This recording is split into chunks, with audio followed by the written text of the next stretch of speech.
जैसा कि दोस्तों मैं आप सभी को क्लास 12th केमिस्ट्री के अंतर्गत यूनिट 14 जैव अणु पढ़ा रहा हूं और ये हमारा थर्ड पार्ट है। इसके पहले मैंने 2 वीडियो अपलोड कर रखे हैं जिसमें कि हम लोगों ने जैव अणु के बारे में जाना, कार्बोहाइड्रेट के बारे में जाना, कार्बोहाइड्रेट के गुणों के बारे में जाना। इसके अलावा हम लोगों ने कार्बोहाइड्रेट के प्रकार के बारे में जाना।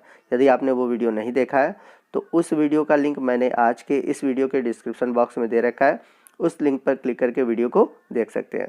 आज के इस वीडियो में हम बात करेंगे मोनोसैक्राइड से जुड़े हुए ग्लूकोज के भौतिक एवं रासायनिक गुणों के बारे में। तो जैसा कि पिछले वीडियो में हम लोगों ने देखा कि जो कार्बोहाइड्रेट्स होते हैं उनको मुख्य रूप से 3 वर्गों में बांटा गया था, मोनोसैक्राइड, ओलिगोसैक्राइड और पॉलीसैक्राइड। तो मोनोसैक्राइड के अंतर्गत ग्लूकोज आते हैं और ग्लूकोज का फार्मूला होता है C6H12O6 और ग्लूकोज को हम एल्डोहेक्सोज भी कहते हैं। अब एल्डोहेक्सोज क्यों कहते हैं? क्योंकि जब मैंने आपको बताया था तो मैंने बताया था कि कुछ जो शर्कराएँ होती हैं, यानी कि जो मोनोसैक्राइड है उनमें हम 2 समूह रखते हैं। एक समूह ऐसा होता है जिसमें एल्डिहाइड समूह होता है और दूसरा जो है जिसमें कीटोन समूह होता है। तो हमारा जो ग्लूकोज है, ग्लूकोज में एल्डिहाइड समूह पाया जाता है, इसलिए इसको हम बोलते हैं एल्डो। ठीक है। अब हेक्सोज क्यों कहते हैं? क्योंकि हमने फार्मूला देखा ग्लूकोज का क्या होता है, C6H12O6। तो यहाँ पर कार्बन की संख्या 6 है, इसलिए इन्हें बोलते हैं हम हेक्सोज। तो इस कारण से ग्लूकोज को बोला जाता है एल्डो हेक्सोज। इसके अलावा ग्लूकोज को डेक्सट्रोज भी कहा जाता है। तो डेक्सट्रोज क्यों कहा जाता है आगे मैं वीडियो में आपको बताऊंगा। और जो ग्लूकोज है शहद और पके हुए अंगूर से प्राप्त होते हैं। अंगूर में अधिकता में पाए जाने के कारण इन्हें हम द्राक्ष शर्करा यानी कि ग्रेप शुगर भी कहते हैं। वहीं बात करें हम ग्लूकोज के बनाने की विधि की, तो प्रयोगशाला में हम इसे सुक्रोज के जल अपघटन द्वारा प्राप्त कर सकते हैं। यानी कि जब हम सुक्रोज का जल अपघटन करेंगे तो हमें मिलेगा ग्लूकोज और फ्रक्टोज, और इस जल अपघटन के द्वारा हम ग्लूकोज प्राप्त कर सकते हैं। वहीं हम बात करें औद्योगिक विधि से कैसे ग्लूकोज को प्राप्त कर सकते हैं, तो औद्योगिक विधि से ग्लूकोज को प्राप्त करने के लिए हमें स्टार्च का जल अपघटन करना होगा। तो स्टार्च का जब हम जल अपघटन करेंगे तो ग्लूकोज के अणु हमें प्राप्त होंगे। आइए नेक्स्ट हम बात करते हैं ग्लूकोज के भौतिक गुणों के बारे में, यानी कि फिजिकल प्रॉपर्टी ऑफ ग्लूकोज।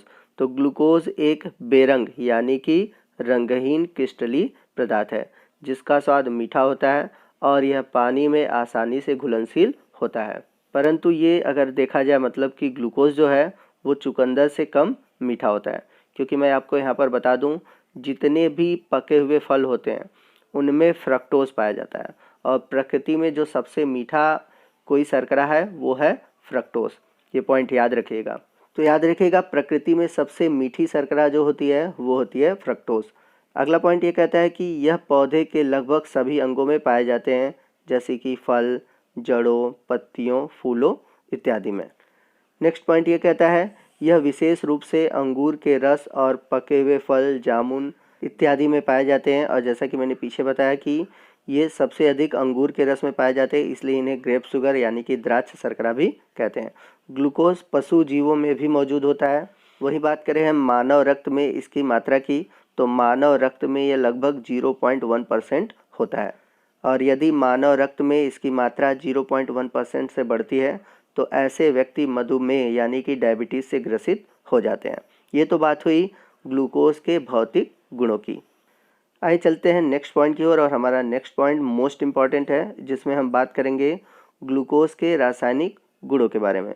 तो ग्लूकोज के रासायनिक गुणों के बारे में जानने से पहले हम इसके विन्यास के बारे में जान लें, क्योंकि अगर हम इसके विन्यास और इसकी संरचना के बारे में जानेंगे तो हमें आगे रासायनिक गुण समझने में आसानी होगी। तो जब कभी रासायनिक रूप से ग्लूकोज को प्रदर्शित करना होता है या लिखना होता है तो D+ ग्लूकोज भी लिखा जाता है। तो D+ ग्लूकोज क्यों लिखा जाता है मैं आपको आज इसका रीज़न बता देता हूँ। तो यहाँ पर जो D साइन है ये ग्लिसरल्डिहाइड के समावयी विन्यास को प्रदर्शित करता है, और यहाँ पर जो ये प्लस साइन है ये प्लस साइन इसके ध्रुवण यानी कि रोटेशन को प्रदर्शित करता है। चूँकि प्लस है तो ये दक्षिण ध्रुवण घूर्णक को प्रदर्शित करता है। तो ग्लिसरल्डिहाइड के समावयी क्या होंगे, दक्षिण ध्रुव घूर्णक क्या होता है, इसके बारे में हम आइए समझते हैं।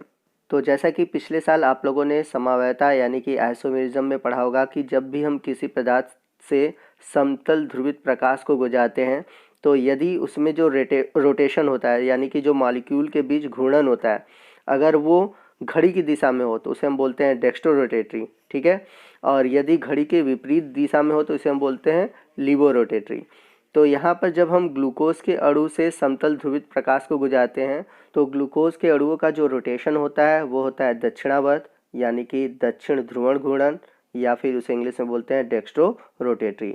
और इस वजह से ही जो ग्लूकोज है इसको डेक्स्ट्रोज भी कहते हैं। जैसा कि मैंने पीछे बताया था कि ग्लूकोज को डेक्स्ट्रोज कहते हैं। क्यों कहते हैं? क्योंकि इसका कारण यही है कि जब हम ग्लूकोज के अणुओं से समतल ध्रुवित प्रकाश को गुजारते हैं तो इसके जो अणु होते हैं वो दक्षिणावर्त की ओर रोटेशन करते हैं, यानी कि घड़ी की दिशा में रोटेशन करते हैं। तो आई होप आपको समझ में आ गया होगा कि हम प्लस कब लगाते हैं। जब कोई डेक्स्ट्रो रोटेटरी होता है तो प्लस लगाते हैं, और जब कोई लीवो रोटेटरी रहता है तो वहाँ पर माइनस लगाते हैं। तो ग्लूकोज डेक्स्ट्रो रोटेटरी है, यानी कि दक्षिण ध्रुवण घूर्णक है, इसलिए यहाँ पर हम पॉजिटिव साइन लगाते हैं। आइए नेक्स्ट हम देखते हैं कि ग्लूकोज के सामने डी क्यों लगा होता है। तो डी को समझने के लिए हमें ग्लिसरॉल्डिहाइड के समावयवी के विन्यास को समझना होगा। तो किसी भी कार्बनिक यौगिक के विन्यास को डी या एल रूप में प्रदर्शित करने के लिए हम ग्लिसरॉल्डिहाइड को मानक मानते हैं। तो ग्लिसरॉल्डिहाइड मानक समझ जाइए तो आपको समझ में आएगा कि डी ग्लूकोज क्यों लिखा जाता है। तो आप बाएं और दाएं तरफ आप ग्लिसरॉल्डिहाइड के फार्मूले को देख सकते हैं। इसके बीच में कार्बन है, ऊपर की ओर एल्डिहाइड है, और इसमें 2 मॉलिक्यूल आपके हैं एल्कोहल के, OH के। तो आप देख सकते हैं जो बीच वाला कार्बन है उसमें जो OH है, यानी कि आप इधर OH देख सकते हैं, राइट साइड है। तो जो डी ग्लिसरॉल्डिहाइड है उसमें जो OH होगा वो दाहिने साइड होगा, ठीक है। और एल ग्लिसरॉल्डिहाइड में आप देखेंगे जो OH समूह है वो आपके लेफ्ट साइड है। तो जब OH समूह दाहिनी तरफ होता है तो उसको हम बोलते हैं D, और यदि बाएं तरफ होता है तो उसको हम बोलते हैं L, और इसे हम ग्लिसरॉल्डिहाइड को मानक मानकर करते हैं। तो ग्लिसरॉल्डिहाइड के केस में अगर हम देखें जो OH समूह है दाहिने तरफ है तो इसलिए इसे हम बोल रहे हैं डी ग्लिसरॉल्डिहाइड, और जब बाएं तरफ है तो उसे हम बोल रहे हैं एल ग्लिसरॉल्डिहाइड। इसी तरह अगर हम देखें ग्लूकोज में, तो ग्लूकोज का जो सबसे नीचे का एसिमेट्रिकल कार्बन है, यानी कि असममित कार्बन है, तो उसमें आप देखेंगे जो OH समूह है ये राइट साइड है, ठीक है। आप देख रहे हैं ये जो नीचे वाला कार्बन है ये एक असममित कार्बन परमाणु है। तो इसका जो OH है वो किस साइड है? राइट साइड है, जिस तरह की आप ग्लिसरॉल्डिहाइड में देख रहे थे। तो इस कारण से ग्लूकोज को बोला जाता है डी ग्लूकोज। आई होप आपको समझ में आ गया होगा कि ग्लूकोज को डी पॉजिटिव ग्लूकोज क्यों बोला जाता है। तो डी इसलिए बोला जाता है क्योंकि इसकी जो संरचना है डी ग्लिसरॉल्डिहाइड की तरह है, यानी कि जो नीचे वाला असममित कार्बन परमाणु है इसकी संरचना डी ग्लिसरॉल्डिहाइड से मिलती जुलती है। इसमें OH समूह आपके राइट साइड है और जो H है वो लेफ्ट साइड है, इसलिए इसको बोलते हैं हम डी ग्लूकोज। और पॉजिटिव क्यों बोलते हैं? तो मैंने बताया था कि जब भी हम किसी कार्बनिक पदार्थ से समतल ध्रुवित प्रकाश को गुजारते हैं और उसके जो अणु होते हैं दक्षिण की ओर घूमते हैं, यानी कि घड़ी की दिशा में घूमते हैं, तो उस केस में हम बोलते हैं दक्षिण ध्रुवण घूर्णक, यानी कि डेक्स्ट्रो रोटेटरी।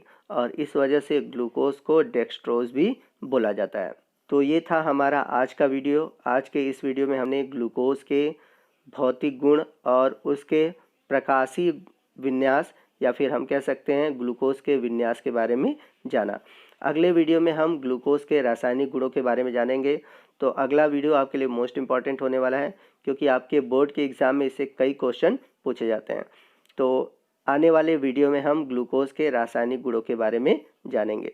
तो मिलते हैं अगले वीडियो में अगले टॉपिक के साथ। तब तक के लिए जय हिंद, जय भारत।